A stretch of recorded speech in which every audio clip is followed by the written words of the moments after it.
ভৌতিক কথায় আজকের গল্প ৩ নাম্বার জাল। বৃষ্টির ঠান্ডা রাতে নদীর ঘাটে দাঁড়িয়ে মাছ ধরছিল তরুণ মাসুদ। গ্রামের পুরনো একটা কাহিনী তার মাথায় ঘুরছিল। ১২ বছর আগে হারুন মিয়া নামে একজন এই ঘাটে মাছ ধরতে এসে নিখোঁজ হয়েছিল। তার আর কোনো চিহ্নও পাওয়া যায়নি। মাসুদ কৌতূহলে পুরনো ৩টা জাল খুঁজে পায় নদীর কিনারার পাশের ঝোপে। সে ভাবলো এই জালগুলো হয়তো হারুন মিয়ারই। একে একে ৩টা জাল সে পানিতে ফেলল। প্রথম দুটোতে কিছু এলো না।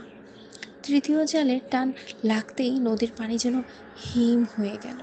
একটা বিকট গন্ধে চারপাশ ভারী হয়ে উঠল। জাল টেনে তুলতেই সে দেখে লাশ। চোখে পচন, মুখ থ্যাতলানো, কিন্তু গলার লকেটে খোদাই করা হারুন মিয়া ২০১৩।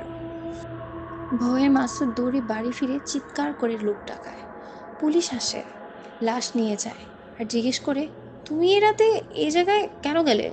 মাসুদ কাপা গলায় বলে, স্বপ্নে সে আমায় ডেকে বলেছে তৃতীয় জালে আমি আটকে আছি।